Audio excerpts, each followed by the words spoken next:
കഴിഞ്ഞ 2-3 ദിവസമായി ഒരുപാട് അന്വേഷണങ്ങൾ ഞങ്ങൾ സ്വന്തമായി DMKക്ക് വേണ്ടി ചെറിയ ഗ്രൂപ്പുകൾ, വാട്സാപ്പ് ഗ്രൂപ്പുകൾ ഉണ്ടാക്കി പ്രവർത്തനം ആരംഭിക്കട്ടെ എന്ന് ചോദിച്ച് പലരും ബന്ധപ്പെട്ടുകൊണ്ടിരിക്കുകയാണ്. ലോകത്തിന്റെ നാനാഭാഗത്തുമുള്ള മലയാളികൾ ഡെമോക്രാറ്റിക് മൂവ്മെന്റ് ഓഫ് കേരളയുടെ മുന്നോട്ട് പോക്കിന് സഹായിക്കാൻ വേണ്ടി ആത്മാർത്ഥമായി രംഗത്തിറങ്ങിയിരിക്കുകയാണ്. ഇവരൊക്കെ തന്നെയാണ് ഈ സംവിധാനത്തിന്റെ മുന്നോട്ട് പോക്കിന് മുന്നിട്ടിറങ്ങേണ്ടവരും.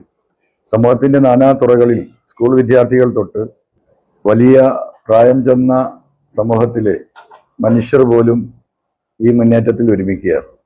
ഈ ഒരു വീഡിയോയിലൂടെ നിങ്ങളോട് എനിക്ക് പറയാനുള്ളത്, നമ്മുടെ പ്രവർത്തനം ജില്ലാതലം തൊട്ട് താഴേക്കുള്ള കമ്മിറ്റികൾ രൂപീകരിക്കുന്നതിനാവശ്യമായ സജ്ജീകരണങ്ങൾ ഒരുങ്ങിക്കൊണ്ടിരിക്കുകയാണ്.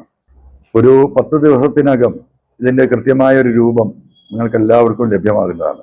അതുവരെ കാത്തു നിൽക്കാതെ നിങ്ങൾ ഓരോരുത്തരും നിങ്ങൾക്ക് നിങ്ങളുടെ ഫ്രണ്ട് സർക്കിളിൽ, നിങ്ങളുടെ ബന്ധു സർക്കിളിൽ, നിങ്ങളുടെ സൊസൈറ്റിയിലൊക്കെ ഒരു DMKയുടെ ആ പ്രദേശത്തിന്റെ പേരിട്ടുകൊണ്ട് ഗ്രൂപ്പുകൾ നിങ്ങൾക്ക് ആരംഭിക്കാവുന്നതാണ്.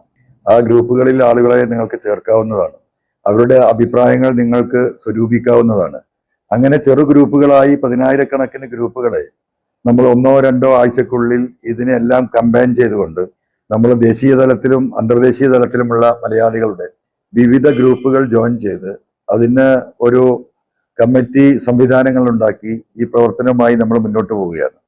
ഇപ്പോൾ നമ്മൾ ചെയ്തുകൊണ്ടിരിക്കുന്നത് 14 ജില്ലക്കും വ്യത്യസ്തമായ ഫോൺ നമ്പറുകൾ കൊടുത്തുകൊണ്ട് നമ്മളുമായി സഹകരിക്കാൻ തയ്യാറായിട്ടുള്ള ആയിരക്കണക്കിന് ആളുകളുടെ അഡ്രസ്സുകളും ഫോൺ നമ്പറുകളും നമ്മൾ കളക്ട് ചെയ്തുകൊണ്ടിരിക്കുകയാണ്. ഇത് ജില്ല തിരിച്ച് ഓരോ ജില്ലക്കും ജില്ലാ തലത്തിൽ ഒരു മോണിറ്ററിംഗ് കമ്മിറ്റി ഉണ്ടാക്കുകയും ആ ജില്ലാ തലത്തിലെ മോണിറ്ററിംഗ് കമ്മിറ്റിയോട് നിയോജക മണ്ഡലം തലത്തിലുള്ള ഒരു അഡ്ഹോക് കമ്മിറ്റികൾ ഉണ്ടാക്കുകയും നിയോജക മണ്ഡലം തലത്തിലെ അഡ്ഹോക് കമ്മിറ്റികൾ പഞ്ചായത്ത് തലത്തിലെ കമ്മിറ്റികൾ ഉണ്ടാക്കുകയും ആ പഞ്ചായത്ത് തലത്തിലെ കമ്മിറ്റികൾ വാർഡ് അടിസ്ഥാനത്തിൽ ജനങ്ങളെ ഇതിലേക്ക് സംഘടിപ്പിച്ച് ഒരു പൊതുവായ ഒരു പബ്ലിക് പ്ലാറ്റ്ഫോം, ഒരു സ്ട്രക്ചർ പാർട്ടിക്ക് നമ്മൾ ഉണ്ടാക്കുകയും അതിനുശേഷം വളരെ വിശദമായ പഠനത്തിലൂടെ ഇതിലെ വളരെ ഉത്തരവാദിത്തപ്പെട്ട സിൻസിയർ ആയിട്ടുള്ള സത്യസന്ധരായ ആളുകളെ കണ്ടെത്തി ആ പ്രദേശത്തെ ആളുകളുടെ അഭിപ്രായം കൂടി സ്വരൂപിച്ചുകൊണ്ട് എല്ലാ പ്രദേശങ്ങളിലും നമ്മൾ ഇത്തരത്തിലുള്ള കമ്മിറ്റികൾ ഉണ്ടാക്കാൻ പോവുകയാണ്.